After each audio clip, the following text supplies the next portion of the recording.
আসসালামু রহমতুল্লাহ। এদের সবক সকালে হয়নি, বিকালে আমক্তা হয়েছে। সবক হয়নি বলে বিকালে আমি বললাম এখন খেলা হবে না, সবক তৈরি কর। তো ওদের সাজা হচ্ছে এইভাবে, সকালে যদি সবক না হয় সে সবক বিকালে আমক্তার পরে করতে হবে। মারধর করা হবে না, মারধর করলে বদনাম, সেই আবার লাস্টে অন্যায় স্বীকার করতে হবে গার্জেনকে থেকে, আর ভুল হয়ে গিয়ে।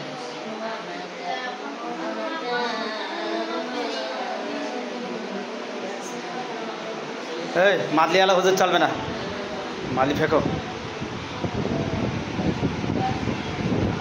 সাবু খাইছিস? সাবু খাইছিস? একটু জোরে পড়, ফাটা কষ্ট করতে পারে, জোরে পড় একটু।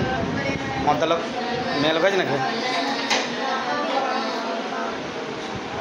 গাড়ি ছেলের পড়ার জোরে জোরে হবে।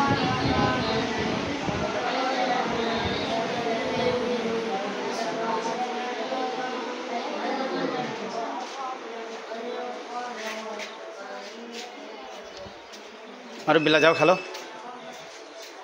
খেলবা মাটির সাথে খেলবা, না খেলে ডায়াবেটিস হয়। কাদা নেবে না, উপরে খেলো।